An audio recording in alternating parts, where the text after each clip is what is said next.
Hello everyone and welcome to today's video. Today I'm doing a video on the 2026 US Senate map, and I'm looking at the top 5 most likely Senate seats that could flip for the Democrats in this upcoming midterm elections.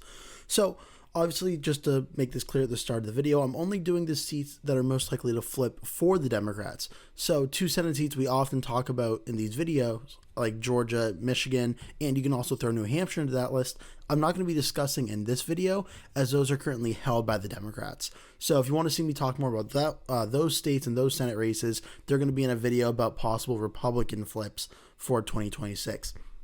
So with that said, the first 2 Senate seats I want to talk about for potential flips are 2 Senate seats that if the election were held today, I think would be very, very close, but I do think the Democrats are currently narrowly favored to flip.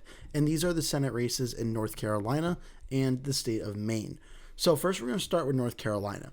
North Carolina is going to be a matchup of former governor of North Carolina, Roy Cooper, and Republican former RNC chairman, Michael Whatley. Now this race, it started out as a pretty contested race between Whatley and Cooper, as North Carolina has shown to be very competitive in past elections. The last Senate race for Thom Tillis, the current Republican senator of North Carolina, who is not running for re-election in this race, he won with 48.69% of the vote. The Democrat Cal Cunningham, who had a late-breaking scandal, got 46.94%, winning by only 1.7%. The last Senate races in 2022 were Republican Ted Budd won by 3.2%. Now, in this matchup, however, though, Roy Cooper, as the former governor, left office with very strong approval ratings. He's immediately giving the Democrats their best chance at winning a Senate race in North Carolina since the 2014 U.S. Senate election when Thom Tillis defeated former Democratic incumbent Senator Kay Hagan. Now, this race is fully expected to be very, very close. And we can even look at North Carolina at some of the early polls thus far, because the polls that have been done have shown a race that's actually not all that competitive on the early polling. There's 3 polling averages right now, and they show Roy Cooper leading by 9.7, 9.6, and 6.5%, an average across all of them of roughly 8.6% of the vote. Now, when you look at the overall numbers here, Roy Cooper's polling right around 48.5% or so he's off to a very strong lead and has a lot of the support already locked up in this race. The issue for the Republicans is Michael Whatley is polling right around the high 30s and right above or right below 40% of the vote, with still roughly 10 to 11% undecided. So ultimately what happens with those undecideds are probably going to decide this race. But Roy Cooper starting out at roughly 48.5% is already very significant, as again, the Democrat in the 2020 race only got 46.9% and the 2022 race got 47.2%. So Roy Cooper starting out already has a solid floor of support that's higher than what the past Democrats have. Him being the former governor as well as running in an election environment that's going to be more favorable for the Democrats than 2022 was and possibly than 2020 was, gives North Carolina the strongest chance at being the Democrats' first flip of the night. So that is North Carolina. The next state is going to be the state of Maine. Now, Maine, this is going to be an interesting race on the Democratic side because which candidate will represent the Democrats is still up for grabs, though we're starting to see a very significant momentum shift in this race. We know the Republican is going to be U.S. Senator Susan Collins, and she is a Republican that has survived a very tough election in 2020, winning by 8.6% against Democrat Sarah Gideon. That was also on the initial election. Maine utilizes a ranked choice voting system where the winning candidate must break 50% of the vote. If no candidate on election night breaks 50%, it goes to ranked choice voting, and then the top 2 candidates face off in those ranked choice votings, and we get the final results. Collins did win outright, but she got 50.98% of the vote against Gideon, so we don't know what a ranked choice voting tabulation would have looked like between the 2. Now for Maine, however, the Senate race is looking to be very close. The markets thus far show the Democrats are favored to beat the Republican Susan Collins in this race, roughly 72 to 29. Also, before I move on, I just want to show North Carolina, it was 84 to 16 on the market side of things. So the markets and the polling are showing a very strong chance Roy Cooper is going to win that race. Maine is starting to look very similar at 72-29. We do have some early polling averages in this race, though.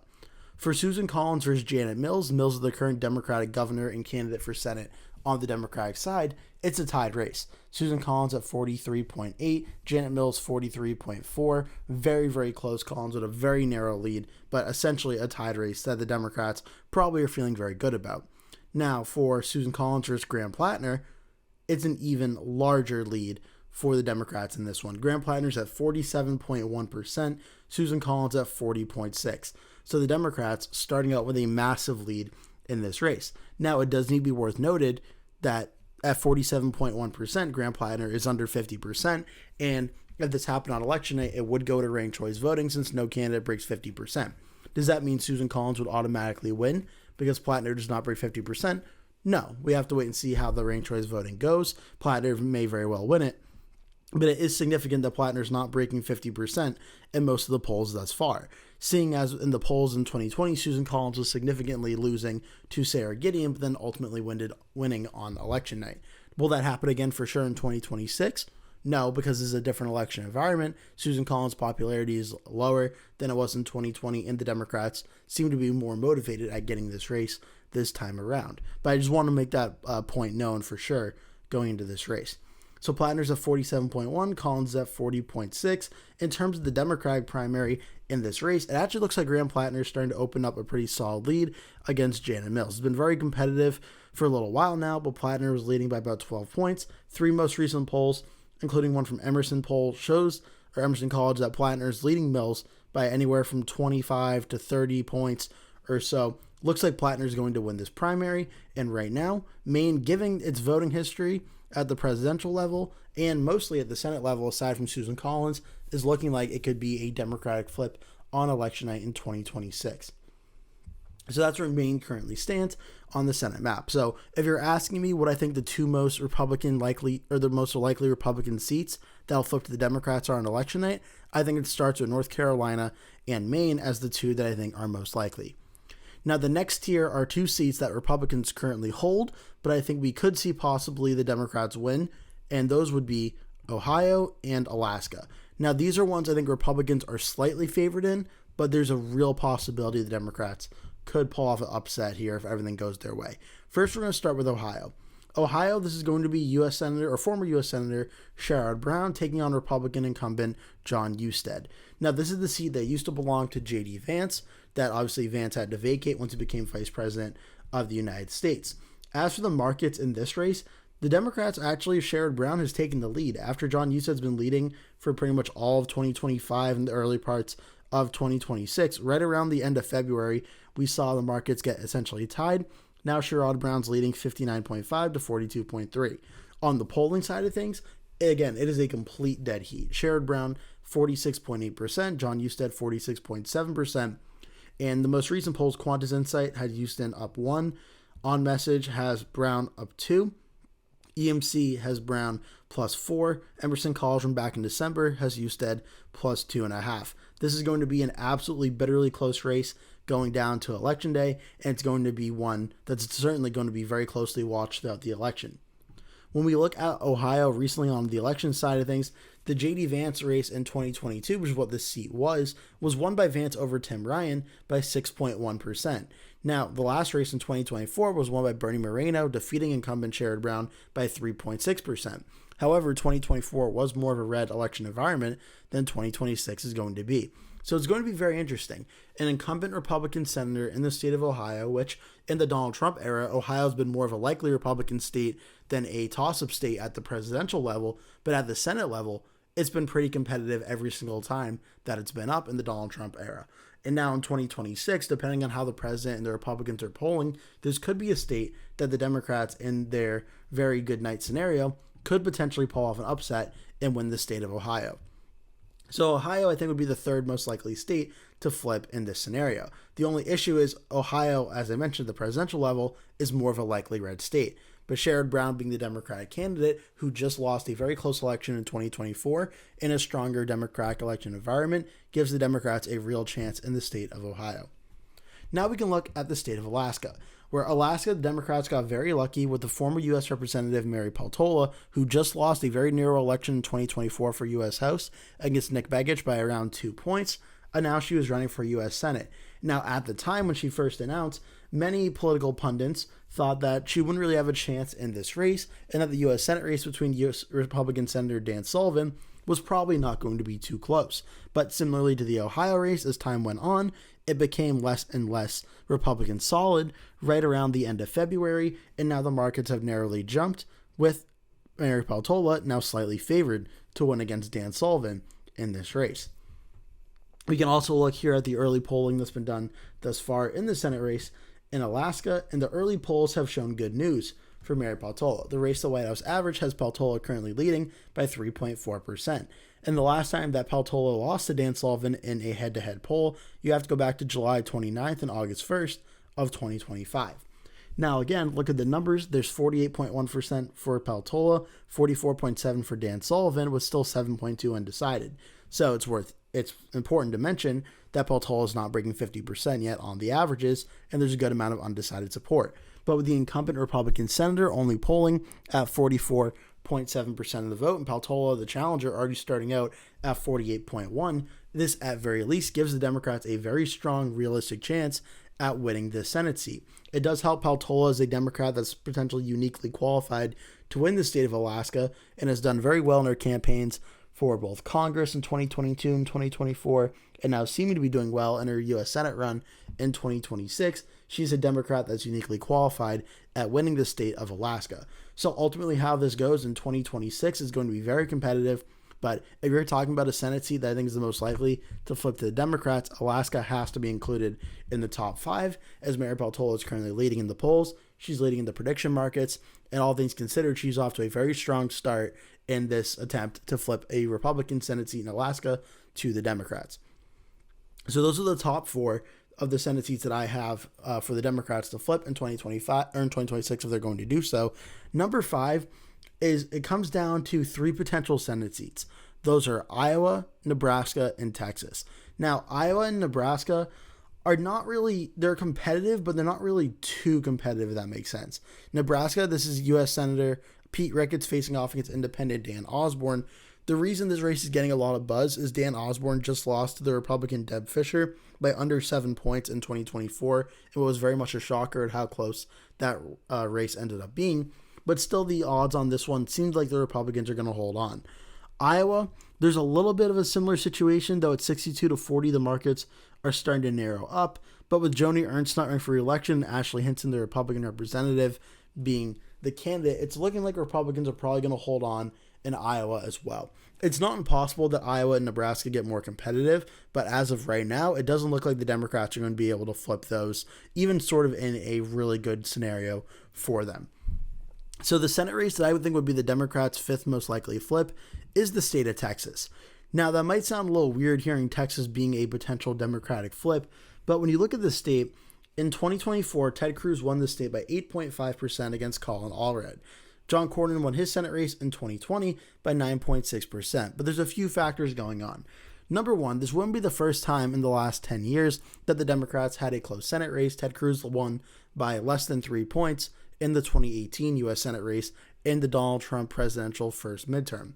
So there is a possibility in Donald Trump's second term midterm that this race could be competitive.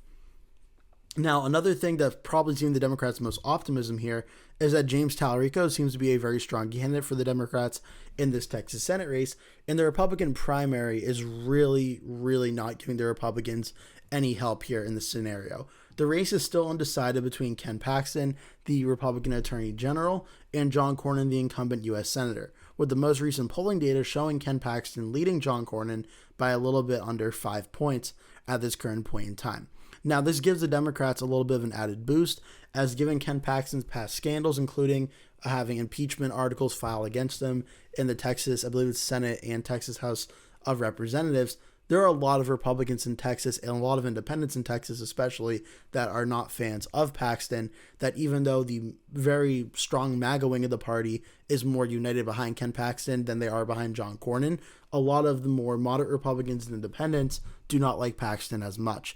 And that could lead to a potentially interesting general election where some of those Republicans may decide to stay home or even vote for James Tallarico out of spite. And it also shows of the 3 Senate races that I was telling you about that could potentially be the Democrats' fifth flip.